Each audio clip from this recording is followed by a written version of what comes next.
ఎప్పుడైతే మనం ధ్యానంలో వచ్చినటువంటి ఆ సహజ స్థితి, ఆ శక్తి స్థితి మన బాహ్యంలో కూడా ఎప్పటికీ మిగిలిపోయినట్టుగా స్థిరమైపోయిద్దో, అప్పుడు ఒక గొప్ప తేజస్సు వచ్చేస్తుంది ఈ శరీరానికి, ఈ చర్మానికి, ఈ మొహానికి, ఈ కంటికి, ఈ మనసుకి, ఈ భావాలకి అలా గొప్ప తేజస్సు వచ్చేస్తూ ఉంటుంది.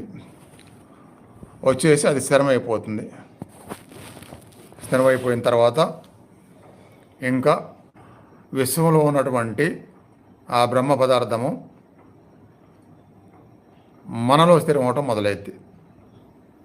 నేను అనేదాన్నే మనసుగా మార్చుకొని, ఆ మనస్సే మనలో ఉన్నటువంటి అంతర్గత శక్తిగా మార్చుకొని, ఆ స్పందనగా మార్చుకొని, ఒక తేజస్సు ఏదైనా వస్తే అది మళ్ళీ అది కూడా మనసుగానే మార్చేసుకొని అది తప్ప వేరే లేనట్టుగా ఇవన్నీ మనం చేయటం వలన ఆ అంతరంలో మనం అంత స్థిరం అవటం వలన అంతరంలో స్థిరం